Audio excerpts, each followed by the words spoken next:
You want to know the exact moment I understood that the quiet kid in the back row could have killed every single one of us without breaking a sweat. It wasn't when he fought, it was before that. It was the way he cut his food. But I'm getting ahead of myself.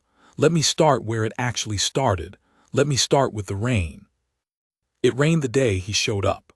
Real rain, the old kind, not the recycled mist the weather towers pushed over New Halcyon most mornings. This came in gray and heavy off the sea, and it drummed on the dome glass of Meridian High like something wanted in. I remember because I was late. I'm always late. My name's Owen, and if you knew me back then you'd know I moved through hallways like I was apologizing for existing. Shoulders in, eyes down. You learn to walk small when the wrong people notice you. The wrong people in my case had names. Bryce Talladay and his crew. Deke, who laughed at everything Bryce said before Bryce even finished saying it. Ty, who was big and slow and cruel in that lazy way big slow people sometimes are. They'd been on me since freshman year, and I'd stopped expecting anyone to do anything about it.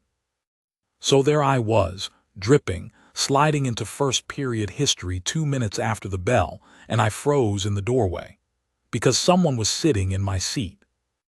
Not my assigned seat. My seat. Back corner by the window, the one spot in the room where you could see everyone before they saw you. I'd claimed it 2 years ago the way a small animal claims a hole in a wall, and now there was a stranger in it. He was older, you could tell right away. Not by his face exactly, though there was something in his face too. It was the stillness. Teenagers are never still. We fidget, we bounce our knees, we check our slates every 11 seconds.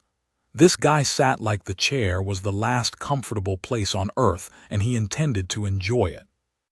He had a scar, just one you could see, running from under his left ear down into his collar, thin and pale like a seam. His hair was cut short and growing out uneven, the way hair does when nobody's been keeping it neat for a while. And his eyes, when they flicked up to me in the doorway, were the flattest, calmest eyes I'd ever seen on a person my age. He looked at me for maybe half a second. Then he looked back out the window at the rain, and it was like I'd been checked off a list. "Owen," Mr. Aldana said from the front, not unkindly, "you're wet and you're late. Sit." There were no seats left except one up front, right under the board, the exposed seat, the one you take when you have no choice. I took it. "Everyone," Aldana said, "this is Cade. He's joining us for the rest of the term. Some of you might have heard the district's running the Return to Study program this year. Cade's part of it. That's all you need to know, and that's all I'm going to say, so nobody bother him about it." Return to Study. We all knew what that was. That was the program for the ones who'd left. The ones who'd signed up during the war and come back if they came back. To a diploma they'd never finished, and a world that had moved on 8 years without them. We'd never actually seen one before. New Halcyon lost a lot of its people to the enlistment drives when I was a kid. Most of them didn't return to finish high school. Most of them didn't return at all. I turned around in my new front row seat to sneak another look at him. Big mistake. Bryce caught me doing it, 2 rows over, and grinned that grin of his. He leaned toward Deke and whispered something, and they both looked at Cade, and I felt my stomach drop. I knew that look. That was the look of Bryce finding a new toy. Here's the thing you have to understand about that year in New Halcyon. The war had been over for 2 years. The actual fighting, I mean. The Sarn had signed the concordance at Threshold Station and pulled their fleets back past the Keswick line, and everyone said humanity had won, and in the technical sense we had. We were a full signatory species now. We had a seat. We had representatives sitting in the Great Ring at Assembly Prime like we belonged there. But nobody at home felt like they'd won. You don't feel like you won when half your coastline is still rebuilt out of prefab, and the orbital yards are full of ships that got carved open like fruit. You don't feel it when your uncle didn't come back, and your neighbor didn't come back, and the woman who ran the noodle stand on Fenmore Street just closed up one day and put a photo of her son in the window, and never opened again. We'd won the way a man wins a fight after the other guy breaks 3 of his fingers. Technically, standing, but changed. And as kids, we grew up on both sides of it, old enough to remember the sirens, young enough that the war was always somewhere else, up there, out there, past the sky. We'd watched it on our slates the way you watch weather. Distant, loud, not quite real. The Sarn were monsters in our cartoons. Tall, chitinous things, 4 arms, a face like a crab that had learned to hate. In the propaganda reels they hissed and burned cities. In real life, most of us had never seen one. They kept to their sectors. The peace held. So the war, to Bryce Talladay and his crew, was basically a story, a backdrop, something that had happened to other people. They had no idea what they were sitting 3 rows away from. Neither did I, not yet. Cade was just the new kid, the quiet one, the easy mark. It took Bryce 3 days to start. Day 1, he just watched, the way a cat watches. Day 2, he tested the edges, bumped Cade's shoulder in the hall, said, "Watch it," like Cade had bumped him, and grinned when Cade just kept walking without a word. That was catnip to Bryce. A guy who didn't react, a guy who didn't fight back, was a guy who could be pushed and pushed to see where the wall was. Day 3, in the cafeteria, he made his move. I saw the whole thing. I was at my corner table, the one by the recycler where nobody sat with me, eating fast the way you eat when you want to be invisible. Cade came through the line and got his tray, and sat down alone at the end of a long, empty table near the windows. And he ate. That's the part I told you about at the start, the way he cut his food. Everything he did at that table, he did in a specific order. He set his tray down square. He moved his cup to the exact top right corner. He cut his food into pieces before he ate any of it, all of it. One pass, methodical, and then he ate. He kept his back to the wall and his eyes on the room without ever seeming to look at anyone. And when a tray clattered somewhere across the cafeteria, loud, his hand stopped for 1/2 second in the air, then kept moving like nothing happened. At the time I thought, weird guy. Now I know what I was watching. I was watching a man who'd learned to eat in places where you might have to move fast, and where you might not get to finish, and where you never, ever let anyone come up behind you. I didn't know that then. Neither did Bryce. Bryce just saw a loner sitting alone, and he walked over with Deke and Ty at his shoulders, and he sat down across from Cade uninvited and put his elbows on the table. "So," Bryce said, "return to study, huh? What's that like for the dropouts?" Cade kept cutting his food. "I'm talking to you, man." "I heard you," Cade said. His voice was quiet. It didn't go up at the end. It just landed and stopped. The cafeteria didn't go silent or anything dramatic. Life went on around them. But my whole body had gone cold because I knew this script. I'd starred in it. The next part was where Bryce pushed until the new kid either exploded or crumbled, and either way Bryce won. "You don't say much," Bryce said. That's cool, some guys got nothing to say." He reached over casual and picked a roll off Cade's tray, took a bite, chewed with his mouth open. "You mind?" Deke snickered, Ty loomed. "And Cade, this is what I remember." Cade set down his fork. Not fast. He just placed it on the tray, lined it up neat, and he lifted his eyes to Bryce's face and looked at him. I've thought about that look 1,000 times since. It wasn't angry. That's what made it terrible. Bryce's whole thing ran on anger, get you mad, get you scared, feed on it. But Cade wasn't giving him either. Cade was looking at Bryce the way you look at a chair you're deciding whether to move. Like an object, like a small logistical problem. Like something that was, at most, mildly in the way. Bryce's grin flickered, just for a second. Some animal part of his brain read that looked correctly even though the rest of him didn't. Some old instinct that had kept his ancestors alive said this one is different, back away from this one. Then his pride shouted the instinct down, the way pride does. "What tray you looking at?" Bryce said. "Nothing," Cade said, and he went back to his food. That word, Nothing. Bryce couldn't decide if he'd been insulted or dismissed, and dismissed is worse than insulted, so he stood up too fast and knocked the table and made a big show of walking off like he'd chosen to. Freak, he tossed over his shoulder. Deke and Ty laughed on cue. Cade ate his lunch, finished it, stacked his tray, left. And I sat there in my corner and thought, for the first time in 3 years, that maybe there was a kind of strength I'd never even known existed. Because I'd been afraid of Bryce Halliday my entire high school life. And this guy had just looked at him like weather. I want to tell you I became friends with Cade that day, but that's not how it went. Cade didn't make friends. Cade orbited the school like a satellite that had wandered in from deep space and was only passing through. But something did happen, a week or so later, that stitched the two of us together. It was after last period. I'd stayed late in the library because staying late meant the halls were empty and empty halls were safe halls. But I'd misjudged it. When I came out, Bryce and Deke were by the transit doors, and they'd found something better than nothing to do. They'd found me. I won't walk you through all of it. You've seen it or been it. The shoulder into the lockers. The bag pulled off and dumped. Deke's hand in my collar, Bryce leaning in close with that hot breath, telling me the things he always told me, that I was nothing, that I'd always be nothing, and the worst part, the part that made my eyes sting, was that some days I believed him. Then a voice said, "Let him go." I didn't even hear Cade come up. That was the thing about him. I'd learn you never heard him come up.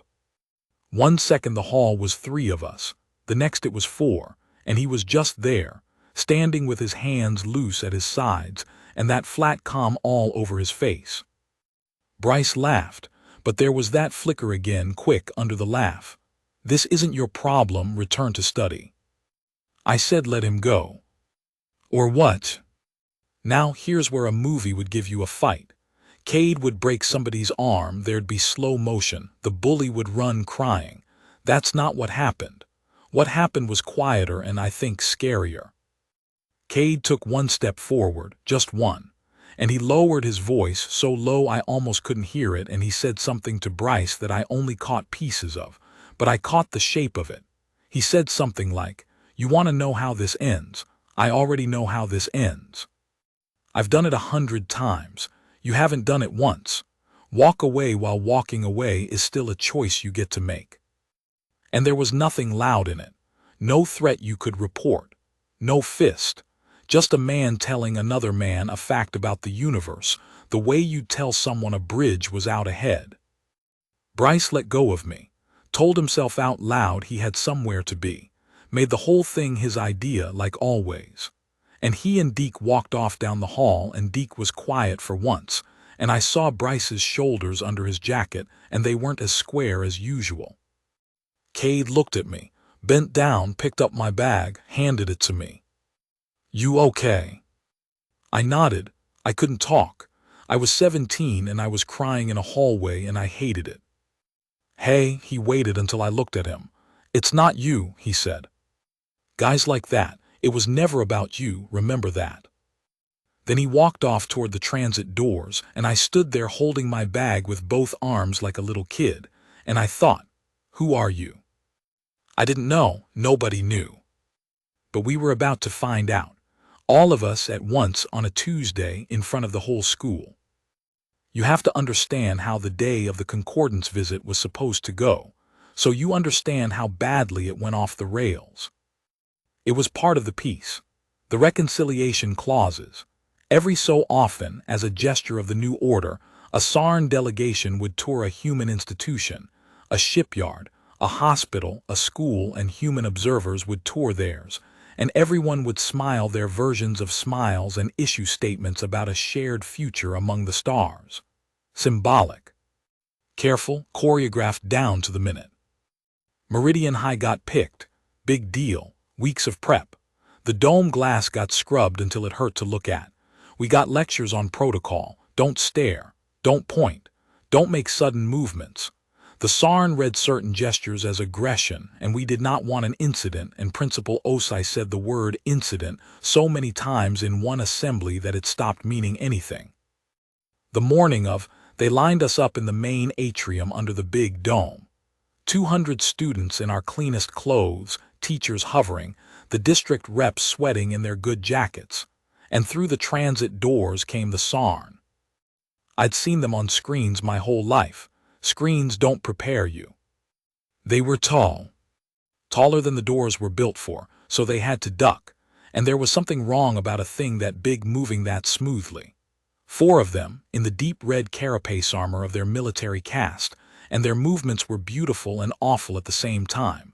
Too many joints, too fluid, like water that had decided to walk. Their heads swiveled independent of their bodies.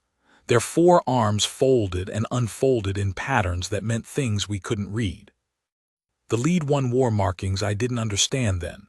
Silver bands, a crest of some kind on its chest etched deep. Later I learned the rank, ordnate, a war leader, a field commander. The kind of SARN that had, during the war, been in charge of taking human worlds apart. His name, as near as human throats could say it, was Vrach. He came in cold, you could feel it. The peace delegations were supposed to send diplomats, soft caste, the ones who did the smiling. Somebody somewhere had sent a soldier instead. Nobody at the district level knew why. I don't think they found out until it was over. Vrach stalked into the atrium and looked at us. 200 human kids, with those clustered black eyes, and every hair on my body stood up. Because he wasn't looking at us like a diplomat looks at schoolchildren. He was looking at us like a man surveying old enemies, like he was counting us, like he was measuring the room the way you measure a room you might have to fight in. The human reps started their welcome. Principal Osai stepped forward with a speech on his slate. And Vrach turned his head, that horrible independent swivel, and looked past all of it, past the principal, past the district reps, out over the rows of us. And he stopped. I felt the whole room feel it, the way he went still. He'd found something in the crowd. Somebody. His head locked on a single point in the second-to-last row, and his 4 arms went slowly, deliberately, to a folded position I didn't have a name for but which every instinct in my body recognized as ready. I followed his line of sight. He was looking at Cade. Cade wasn't looking back at first. He'd been standing the way he always stood, still and small and easy to miss, hands loose, eyes down. Bryce was 2 people over from him. They'd lined us up alphabetically, and fate has a sense of humor. And Bryce was doing what Bryce did, which was smirk sideways and whisper to Deke, probably about the aliens, probably something dumb and brave sounding, because Bryce always got loud when he was scared. Then Cade felt it, the weight of that stare, and he raised his head. I watched him see Vrach. I watched Vrach see him see. And something happened in Cade's face that I had never seen there before and would never see again. The flat calm cracked, just for a second.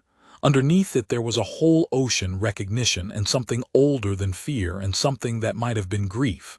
Then the calm came back down over it like a helmet visor, and Cade straightened up. Slowly. Fully. For the first time since he'd walked into our lives, he stood at his actual height, and it was like watching someone take off a costume they'd been wearing so long they'd almost believed it. The SARN ordinate spoke, not through the translator box the diplomats used, in his own voice in the SARN tongue, and it came out as a sound like rocks grinding underwater, and even without understanding it you could hear that it was a name, a title, spat out with a hatred so pure it made the district reps flinch. The translator box scrambled to catch up. It rendered his words into flat human English, out loud, into the silent atrium. The gatekeeper, they let the gatekeeper live. 200 kids, nobody breathed. Principal Osai was saying something now, panicking, protocol collapsing. The SARN escorts had shifted. Their weapons, they'd been allowed ceremonial weapons, and I understood in that moment how thin the word ceremonial was. Their weapons had come half up. And Vrach took a step off the dais, toward the crowd, toward Cade, and the students in front of Cade scattered back like water off a hot stone. And suddenly there was a clear lane down the middle of the atrium, and Cade was standing alone at the end of it. Alone, 19 years old, in a school jacket, facing a Sarn war leader who was looking at him like the answer to a prayer he'd stopped believing anyone would answer. And Cade said quietly in the dead silence, "Vrach." Just the name, human mouth. He got it closer than any of the adults had. The ordinate made a sound, a hiss that ran down all four arms. "You know each other," Cade said. It wasn't a question. He was talking to the whole room now, but his eyes never left the alien. "We've met, haven't we, ordinate, on the ground at Velmer?" The translator, still running, caught the Sarn's reply and turned it human. "You buried my warflock at Velmer Gate. Your warflock came through that gate to take a colony of 40,000 civilians," Cade said, and his voice didn't rise, it never rose, but it got harder like ice thickening. "I know. I read your intent manifest afterward. So yeah, I buried them. That's what the gate was there for." "Okay, I have to stop and tell you what none of us knew, so the rest of it makes sense. Velmer Gate. Even I'd heard of Velmer, in the vague way you hear about a battle that's already a legend by the time it reaches you. It was the second year of the war, the worst year, the year the Sarn broke through the outer line and came for the inner colonies, and everyone thought it was over. Velmer was a refugee world. 40,000 people who'd fled 2 other worlds already, packed into one river valley with one way in and one way out. The way in was a mountain pass. Somebody at some point had bolted a defensive gate across it. That was Velmer Gate, a choke point, a last door. The Sarn sent a full ground assault to punch through it and end the evacuation. Everyone in the sector knew what would happen if they got through. It was a massacre already written, just waiting for the ink. And they didn't get through. The way the story reached us, the way it reached everyone, was that a human unit held that gate. Held it for 11 days against a force that outnumbered them beyond any number that should have mattered. Held it until the evacuation ships were loaded and away. Held it, and held it, and held it, on a scrap of mountain in the rain, in a fight so bad the sector command wrote them off as dead on day 3 and kept getting signals from them on day 4, and day 5, and day 9. And the reason it became a legend, the reason it went past being one more brutal battle in a brutal war, was the man at the center of it. The unit's commander got called something in the after reports, something the Sarn started saying first, actually, out of a hatred that curdled into respect. The Sarn called him, in their tongue, a word the translators rendered as the one who holds the door. The gatekeeper. By the end of the 11 days, there wasn't a unit anymore. There was one man and a pile of dead on both sides and a gate that had never, not once, been open. He walked out on his own feet when the relief finally came. He'd been offered every medal the human military had. He'd turned all of them down. He'd asked for exactly one thing. He'd asked to go home and to finish high school. Nobody made the connection. Why would you? The gatekeeper of Velmer was a name in a war record, a face in a grainy afterimage, a legend 3 sectors away. He wasn't supposed to be a quiet 19-year-old in the back row of your first period history class, cutting his food into neat pieces and getting his lunch stolen by Bryce Talladay. But he was. He'd been sitting among us the whole time, and we'd had no idea who he was. Vrach knew. Vrach had been on the other side of that gate for 11 days.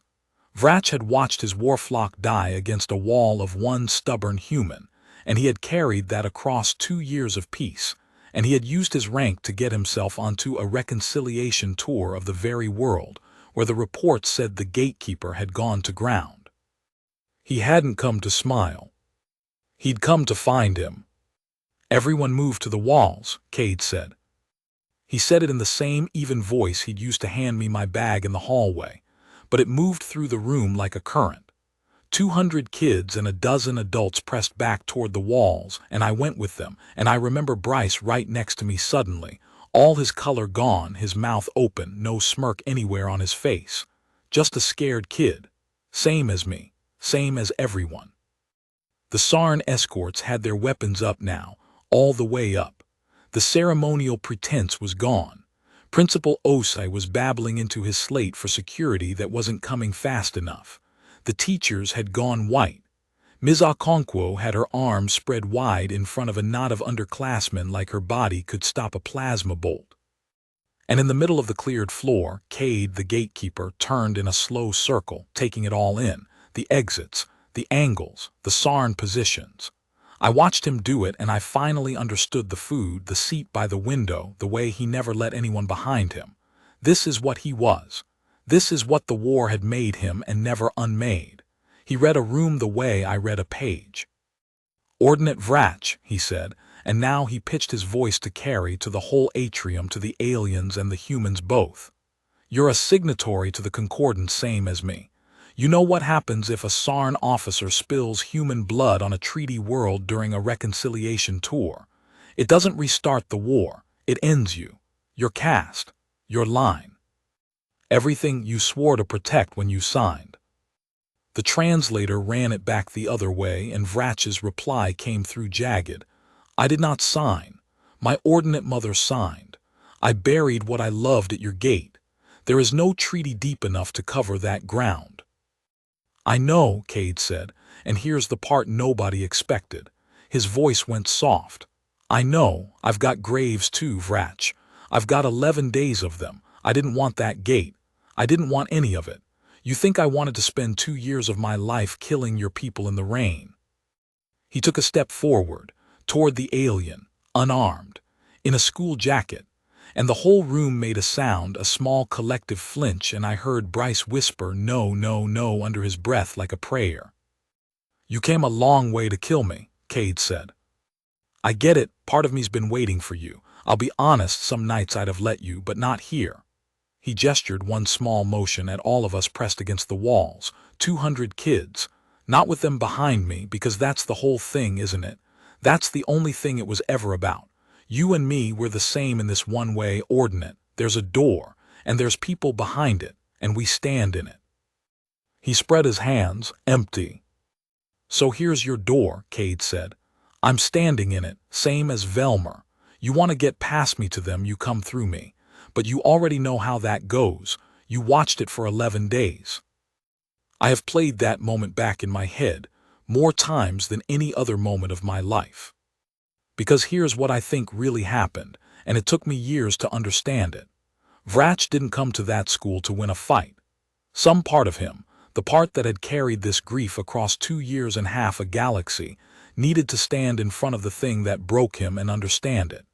Needed to see if the gatekeeper was a monster, or a machine, or a hero, or a god. And what he found was a tired kid. A tired kid who turned down every medal.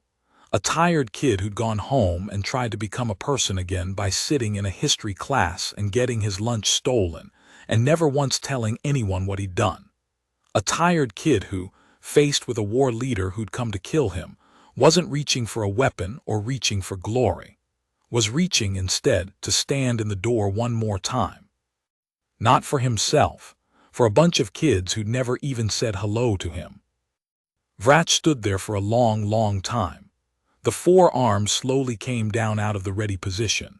His head tilted, that awful independent swivel, but slow now, and I swear, I know it sounds insane, an alien face I couldn't read, but I swear something in him broke and said at the same time.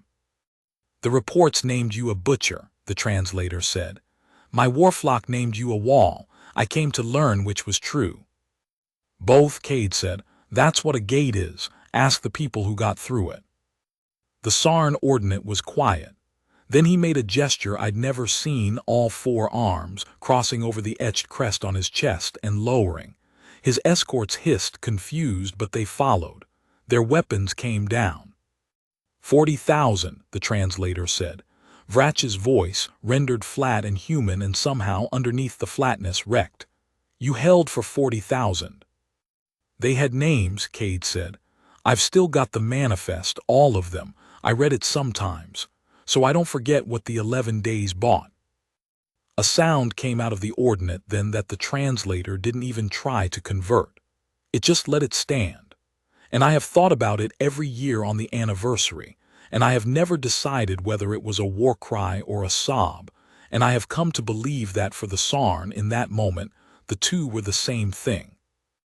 Vrach turned, gathered his escorts with one gesture, and walked out of Meridian High the way he'd come, ducking under the doors, and the transit doors sealed behind him, and the whole reconciliation tour was over 11 minutes after it began, and no statement was ever issued, and it never officially happened. And 200 kids stood pressed against the walls of the atrium and looked at the tired 19-year-old standing alone in the middle of the floor, in his school jacket, breathing hard for the first time since he'd walked into our lives. Nobody clapped, I want you to know that. It wasn't that kind of moment. It was silent, a big, ringing silence, and Cade stood there and I watched him put the comm back on, piece by piece, watched him fold up the gatekeeper and put him away, watched him become the quiet kid in the back row again. Because that was the man he wanted to be. That was the whole reason he'd come home. And then he did the most ordinary thing. He picked up his bag from where he dropped it, and he walked toward the exit, through the cleared middle of the room, and everybody just parted for him. 200 kids stepping back to make a lane, but not the scared lane from before, a different kind. He passed right by where I was standing with Bryce. And Bryce Talladay, who'd stolen this man's lunch, who'd bumped his shoulder in the halls, who'd looked at him and seen an easy mark, Bryce opened his mouth. I think he wanted to say sorry. I think he wanted to say something, and there were no words in him big enough. And his face was doing something I'd never seen a face do, coming apart with the size of what he'd almost done, of who he'd been picking on. Cade stopped, looked at him, and here's the thing that I carry with me, the thing that told me exactly who he was, more than the gate, more than any of it. He wasn't cruel about it. He could have been. He'd earned it. He could have said one sentence and unmade Bryce Talladay in front of the entire school, and everyone would have cheered and Bryce would have deserved it. He didn't. He just looked at Bryce, tired and level, and he said, quiet, only for the few of us close enough to hear. It was never about you, remember that. The same words. The exact words he'd given me in that hallway, and I understood finally that it was the truest thing he knew. That the ones who push and the ones who get pushed, and the wars and the gates and the war flocks buried in the rain, none of it was ever really about the person in front of you. It was about who you decided to be while you stood in the door. Then Cade walked out into the rain. Real rain, the old heavy kind off the sea. And Bryce Talladay never touched me again. Never touched anyone again as far as I know. Some things get burned out of a person all at once. I watched it happen to him in 11 minutes in an atrium, and whatever else I'll say about Bryce, that day rebuilt him. Cade finished the term, sat in the back row, cut his food into neat pieces. Turned down every reporter who eventually came sniffing, and there were a lot of them once the story leaked, and it did leak. Stories like that always do. He never gave a single interview. He walked the stage at graduation like everyone else, took his diploma, shook Principal Osai's hand, and Os held on a second too long and said something I couldn't hear, and Cade just nodded. I did become his friend in the end, sort of, as much as anyone did. We ate lunch a few times at the long table by the windows, and I learned to keep my back to the wall too, and he never once talked about the war and I never once asked. We talked about dumb stuff, music, the rain, whether the noodle stand on Fenmore Street would ever open again. It didn't, but we talked about it. The day before graduation, I finally asked him the only real question I ever asked him. I said, why school? You could have done anything. Why come back and finish high school? He thought about it a while. He always thought about things a while. Because I promised somebody I would, he said, at the gate on the bad night. We made a deal, me and this kid in my unit, that whoever walked out was gonna go home and do the boring stuff. The dumb, normal, boring stuff. Graduate, get a bad haircut, get their lunch stolen. A little breath that was almost a laugh. He didn't walk out, so I did the boring stuff for both of us. That's all it is, Owen. That's the whole thing. Somebody's got to live the ordinary life the door was holding open. Otherwise, what did we hold it for? Then he cut his food into neat pieces and ate his lunch. And outside the dome glass it was raining. And I understood that I had been going to school for 4 years with the bravest person I would ever meet, and that his bravery had never once looked like bravery. It had looked like a quiet man doing ordinary things on purpose. They never knew who he was, his bullies, the whole school. Not until the day the war walked in on 4 legs and looked at the kid in the back row like the answer to a prayer. And you want to know the strangest part? I don't think Cade ever wanted them to know. I think the not knowing was the reward. I think being nobody, being ordinary, being the quiet guy who gets his lunch stolen and just wants to finish school in the rain, I think that's what 40,000 people bought him. The right to be small, the right to be no one, the right to stand in a door his whole life, and then, when the war was over, to finally walk through it himself. Last I heard, he moved north. Runs a boat now, they say. A small one. Ferries people across the strait back and forth, the same crossing every day. Still standing in a door, if you think about it. Still carrying people from one side to the other. Some men never stop holding the gate. They just find gentler gates to hold.